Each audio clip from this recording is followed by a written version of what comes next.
John Kerry est l'un des rares à y croire encore. Pour le chef de la diplomatie américaine, le cessez-le-feu en Syrie n'est pas mort. Il l'a déclaré à l'issue d'une réunion du groupe international de soutien à la Syrie.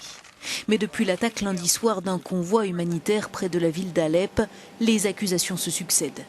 Niant toute implication, la Russie a diffusé ces images filmées par un drone, montrant selon elle que le convoi était accompagné par un pick-up équipé d'un mortier. Le régime de Bachar al-Assad, allié de Moscou, nie aussi toute responsabilité, tandis que de sources officielles américaines, on accuse 2 bombardiers russes d'avoir mené un raid sur ces camions transportant l'aide humanitaire. 18 des 31 camions ont été détruits et 21 personnes tuées. Un drame qui a entraîné la suspension de tous les convois humanitaires de l'ONU en Syrie. S'il s'avère que cette attaque a délibérément visé des humanitaires, cela serait un crime de guerre, s'est indigné le porte-parole du Bureau de coordination des affaires humanitaires de l'ONU. J'appelle à une enquête immédiate, impartiale et indépendante sur cet incident meurtrier.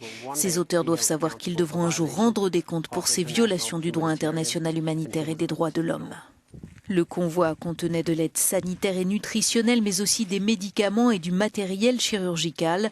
Son envoi avait été rendu possible par la trêve initiée le 12 septembre.